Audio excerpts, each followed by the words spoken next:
What information does my device need before it can get on a network? In this video, we will look at the DHCP process and how it gets your device onto a network. Please help me out by hitting the subscribe button to cure my sleepwalking. On my last plane ride, I got to stare at this screen for quite a while, and my seat neighbor asked me what was going on.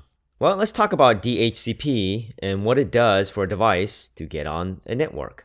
A device actually needs 4 things in order to get on the internet. It needs an IP address. This is a way for other devices to contact you and vice versa.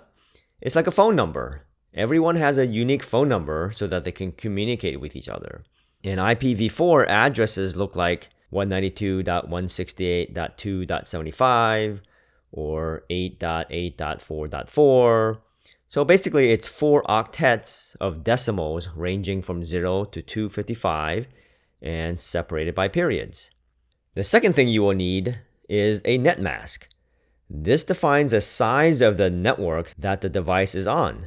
And your device uses the netmask to figure out when you're trying to reach the outside network. And an example of what a netmask looks like is 255.255.255.0 or /24 for the CIDR notation. The third thing you will need is the default gateway. This is the device that your traffic will be routed to if you're going to go to an outside network. So an example of a gateway is 192.168.1.1. So then my network, this is the machine that all my network traffic will go to if the destination address is outside of the netmask. And the fourth and last item that you will need to get on the internet is a DNS server.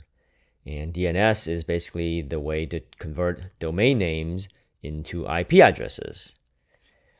And an example of a DNS server would be just an address such as 8.8.8.8 for the Google DNS server. DHCP, or the Dynamic Host Configuration Protocol, it's a service that will provide all of these items when you first get onto the internet. So let's take a look at how this works. When we're at a machine that is not yet on a network, we can run the IP command to see what our network configurations are set up as. So in this case, we can see that in our interface of ENP0S3, we don't have a IP assigned, we don't have a netmask, and to get our routing information, we can do IP route, and it comes up with nothing, which means we don't have a default router to get out of the network. To see our DNS servers, we can do resolvectl. And here we see that we actually do not have any DNS servers listed. Otherwise, it would be down here in this section here. And then we can look at our resolv.conf file.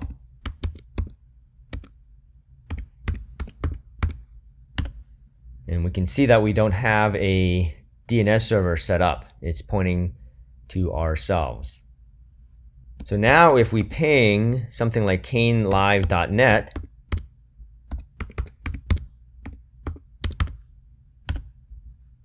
we get the error of name or service not known. So now let's go ahead and use the NetworkManager to turn on our networking. So I'm just going to click on here, enable networking, and soon we can check on the items that we have. So let's go ahead and repeat the same things that we did before. We can run IP A. And now we see that we have a IP address assigned of 10.0.2.15. And here is our netmask, CIDR notation of 24, which means a netmask of 255.255.255.0.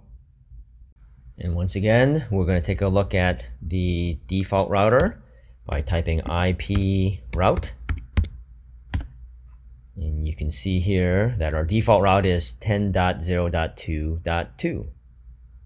Now, if we want to see what our DNS server is, we can do resolvectl again. And now we see that our DNS servers is 8.8.8.8, etc. Now let's go ahead and try to do the ping. And now we can see that it is up and running. Getting on the internet is easy using the Network Manager, and everything just works automatically. With the DHCP process, it will basically acquire us an IP address for the machine, as well as the netmask, the default gateway, and the DNS server. So then we are able to fully utilize the internet. For more videos on the CAINE Forensics distro, make sure you watch these videos here. Or if you're interested in learning more about networking, watch these videos here. Make sure you click on the blue monkey to subscribe. Thanks for your time and happy hunting.